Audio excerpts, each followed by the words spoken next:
Los pediatras estamos muy agradecidos, muy contentos a Panco, a GTQ, GADECU y a Juancho de Paula y demás, porque nos hicieron mucho lugar y, como dijeron esta mañana, somos los malcriados o las malcriadas, como les guste, y creo que nos lo merecemos por lo bien que nos portamos. Y vamos a ser muy rápidos en las presentaciones porque tenemos charlas muy buenas y entonces vamos a coordinar con Javier Martín de Carpi, que todos ustedes lo conocen divinamente bien. ¿Esto no estaría pasando? Y entonces,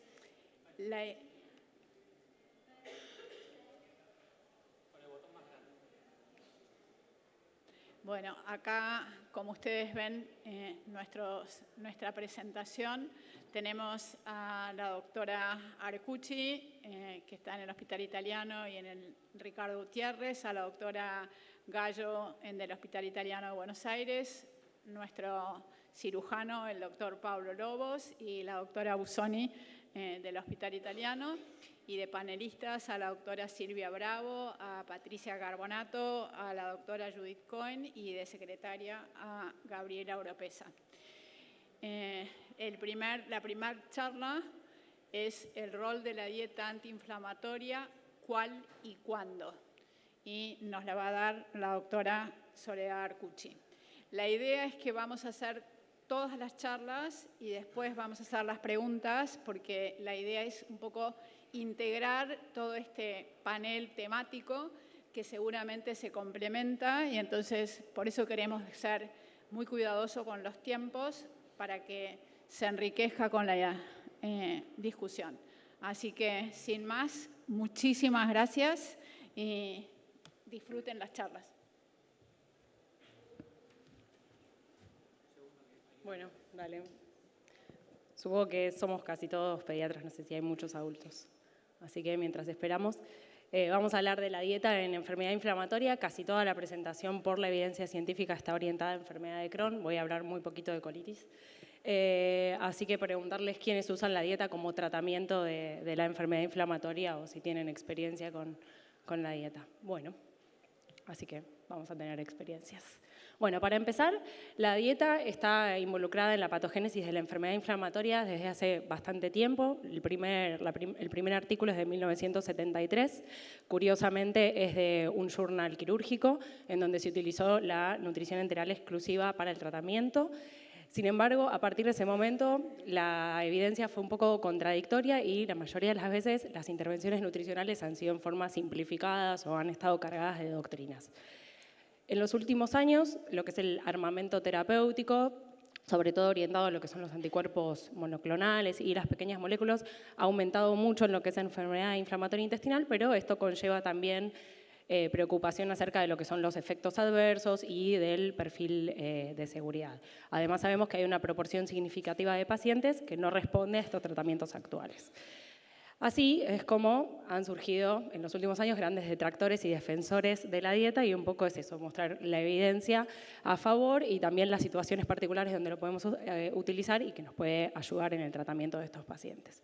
Así como en los demás tratamientos que utilizamos para la enfermedad inflamatoria intestinal, la idea con el tratamiento nutricional también es abordarlo desde el abordaje de la medicina de precisión, es decir, poder utilizar el tratamiento óptimo para cada paciente en base a lo que conocemos a priori de esos pacientes, es decir, la información específica. Esto está relacionado con las características de la enfermedad, a las exposiciones ambientales a las que está expuesto y la utilización de estas nuevas herramientas revolucionarias de los últimos años, que son las herramientas de las ómicas, como la genómica y el conocimiento de del microbioma de cada paciente. Entonces, el primer punto del cual quiero hablar es ¿qué factores aumentan la predisposición a desarrollar la enfermedad inflamatoria intestinal?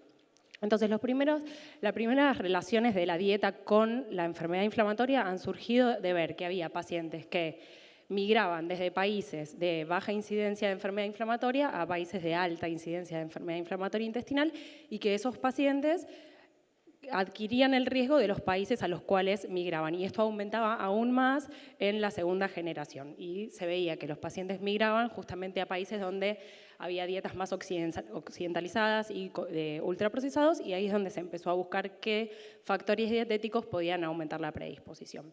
Los estudios epidemiológicos más importantes son de cohortes de pacientes en edad media, o sea, de pacientes adultos, y son uno francés, uno del Reino Unido, de una cohorte de enfermeras y una cohorte sueca.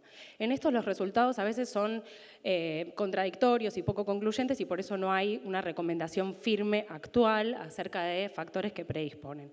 Por ejemplo, en cuanto al consumo de proteínas, se ha visto que las proteínas aumentan el riesgo de colitis ulcerosa, y en el caso de la enfermedad de Crohn también hay un aumento del riesgo, sobre todo asociado a carnes rojas, pero estaba demostrado con el doble de la ingesta recomendada actual.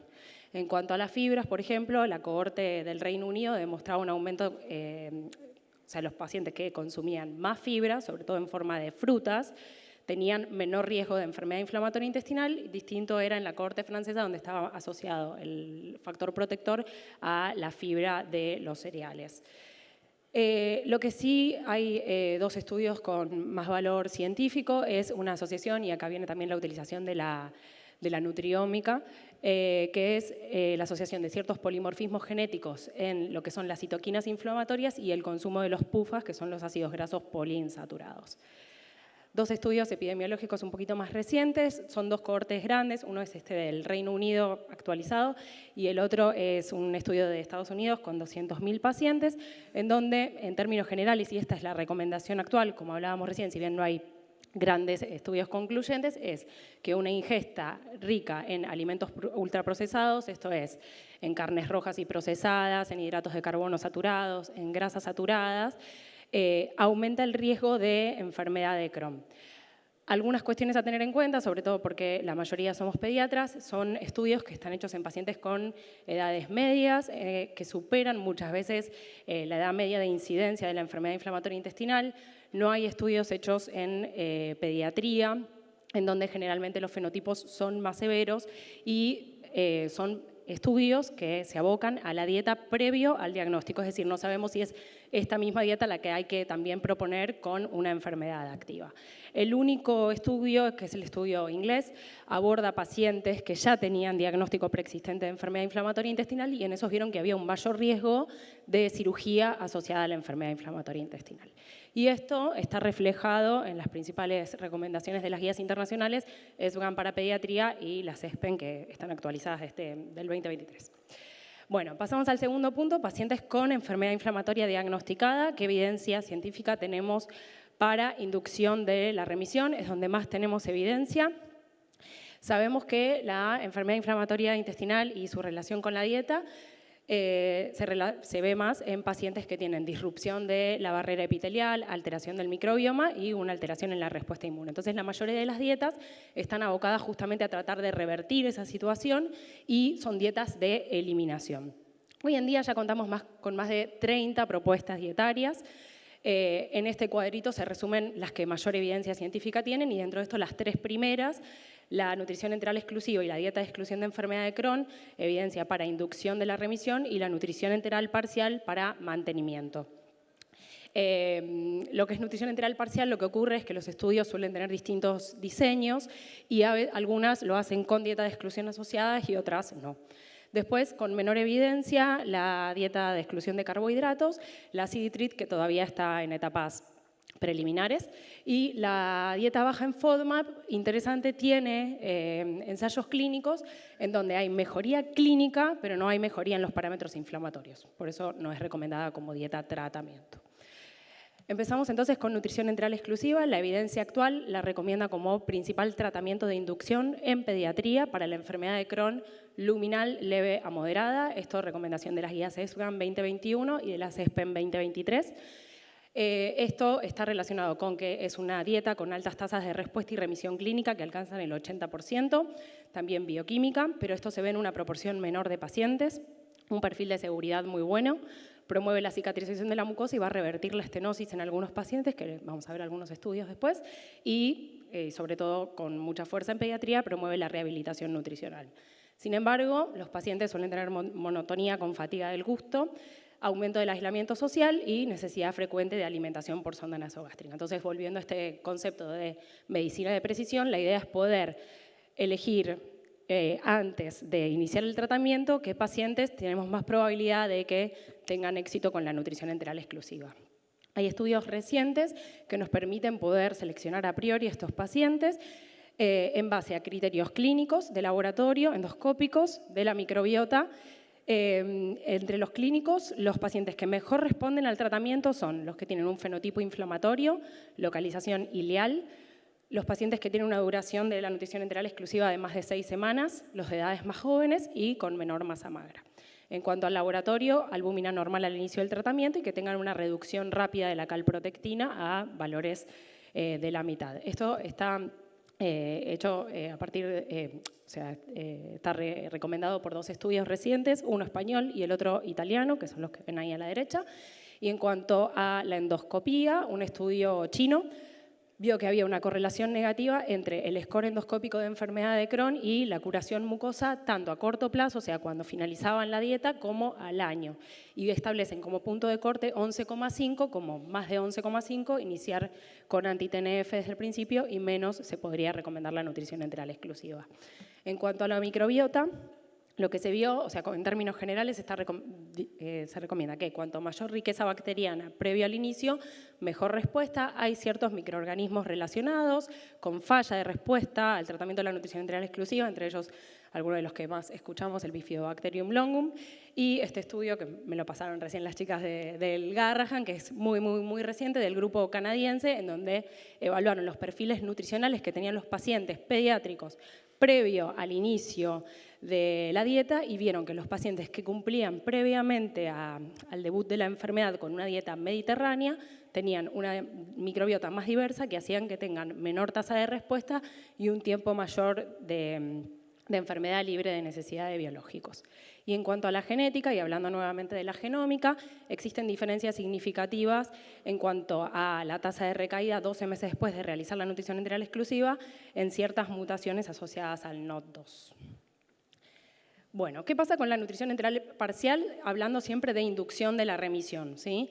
En las últimas guías ESPAN 2021 no hay una recomendación concluyente, sin embargo, en los últimos 5 años ha habido publicaciones científicas muy buenas que permiten modificar estas recomendaciones que ya están reflejadas en las guías ESPAN 2023 y la recomendación para inducción a la remisión es tanto en pacientes pediátricos como en pacientes adultos. En los pacientes pediátricos se recomienda una dieta de exclusión asociada a nutrición enteral. Esto se ha estudiado, el estudio pivotal es de Levin de 2019, en donde lo que se vio, se comparó nutrición enteral exclusiva con dieta de exclusión con nutrición parcial para pacientes de inducción a la remisión, y lo que se vio es que tenían mejor tolerancia a la dieta de exclusión y tenían resultados similares del 75% de remisión clínica a las 6 semanas con respuesta sostenida en el tiempo. Y en adultos, la recomendación para inducción a la remisión es que pueden hacer una dieta de exclusión sin necesidad de la nutrición parcial. También un estudio israelí hecho en pacientes adultos en donde se les proponía hacer dieta de exclusión solamente o dieta de exclusión con nutrición enteral también, con tasas de remisión a las 6 semanas del 60%. Bueno, para saber a qué pacientes nos convendría recomendarles, también hay estudios, sobre todo con dieta de exclusión de enfermedad de Crohn, que ya nos hablan de ciertos factores predictivos, similares a los de nutrición enteral exclusiva: enfermedad leve a moderada, enfermedad luminal, ileal o ileocólica, duración corta de la enfermedad. Los pacientes que responden a la semana 3 tienen mayor probabilidad de éxito en las semanas subsiguientes. Duración corta, perdón, era que son idealmente pacientes no de biológicos, ¿sí? Y después otro estudio fuera de la dieta de exclusión de enfermedad de Crohn, son 2 estudios que proponen hacer una dieta de exclusión guiada por anticuerpos IgG4 contra ciertos alimentos, pero los resultados son poco concluyentes. Pasamos entonces a mantenimiento de la remisión, o sea, pacientes que lograron la inducción, ¿en qué pacientes podemos recomendar hacer un tratamiento dietético, las guías ESGAN proponen, ¿sí?, en los pacientes que han logrado la inducción, se puede hacer un mantenimiento con nutrición enteral de mantenimiento, y acá lo importante es que es dosis dependiente. ¿Qué significa esto? El paciente, para las guías ESGAN, recomienda que más del 50% de los requerimientos diarios sean por nutrición enteral. Esto, en este estudio de GICAS de 2020, es una revisión y lo que muestra es que los 8 estudios en donde los pacientes consumían más del 35% de su dieta en forma de nutrición enteral tenían menores tasas de recaída, y al contrario, los otros 4 estudios en donde la nutrición enteral era menor al 35%, mayor tasa de recaída. Y esto es importante para reforzar a los pacientes. Esto no es un suplemento, es un tratamiento. Bueno, para hablar de otras situaciones en donde obviamente hay menos evidencia científica, pero existen experiencias y muchas de ellas son bastante útiles para el tratamiento en el día a día. Combinación de tratamientos, se ha visto que la comboterapia biológico más dieta, tanto en la inducción de la remisión como en el mantenimiento, son más exitosas que la monoterapia. Esto está en esta revisión que es de 2015, ¿sí? Sin embargo hay que tener en cuenta que la mayoría de los estudios son retrospectivos, que ya es bastante vieja, hay muchos nuevos ensayos clínicos controlados, así que seguramente tengamos novedades.